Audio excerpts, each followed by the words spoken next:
Finally, there is the third turning of the wheel, which is the teachings that Buddhist Tantra and Dzogchen, the great perfection teachings of Tibetan Buddhism, really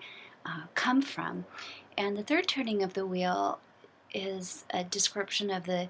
teachings that came not just from the historical Buddha based on what he had taught, a kind of extension of what he had taught during his life, but also it unfolded in the 8th century, and 9th century, 10th century, 11th century, and so on, a series of teachings that unfolded in India and Tibet about Tathagata, this idea that at the core of what we are is Buddha nature, a Buddha mind, a wakeful presence that's already complete, it's already pure, it's already good, it's already fully and completely enlightened. And what the Buddha nature teaching does is it really transforms the Buddhist path, because our understanding of the goal of the path isn't that we become enlightened or attain an enlightened state, but more that we stop creating all the confusion and the blocks to our naturally awakened state. That in a way we're unbecoming, we're no longer manufacturing all the fictive existence and self-deception and convoluted mind states, that we're able to encounter our world and what we are without creating that. And when we do, that there's this natural effulgence, this natural awakening that's there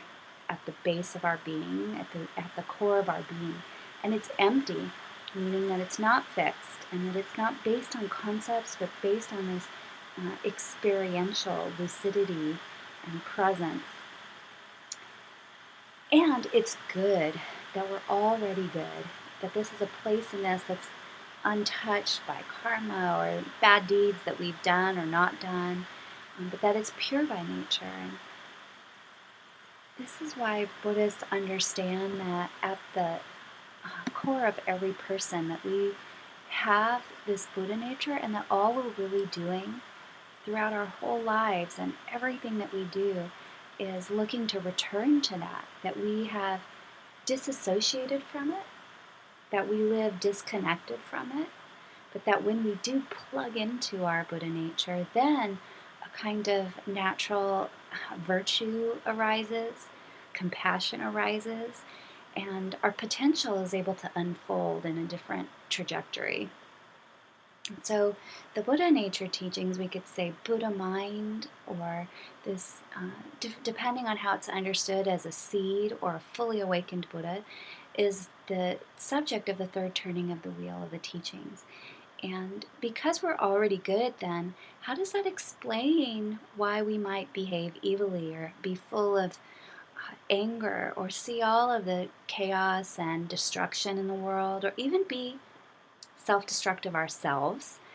This all comes out of being disassociated from that Buddha nature. So then our path, our practice, is about returning or recognizing that which is in us, and stopping, letting go, ceasing that manufacturing of ourselves, this contriving of ourselves in unenlightened existence.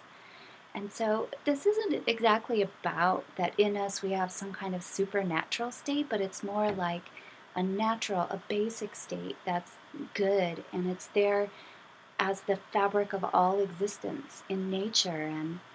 in art, and we glimpse it all the time in our lives. Whenever we have this pure experience of lucidity, that's a taste of that, or a contact with experience of love where we open our hearts and become selfless, that's an experience of Buddha nature. And so we taste it all the time, but we don't necessarily recognize it. We don't necessarily know how to remain in it or stabilize in it. So that's why we do meditative practices and even ritual practice and mantra and inner yogas and all of the Buddhist methods that we might practice, and why we use vigorous philosophical reasoning to find it. Because when we can recognize that state and allow ourselves to come in contact with it and identify with it, then we can let the confusion that usually covers it melt away. And the moments that we do that, those are moments of pure presence and awakening. And that's really what the goal of the Buddhist path is that the moment, a moment of presence and experience of what we are, this kind of sheer wakefulness.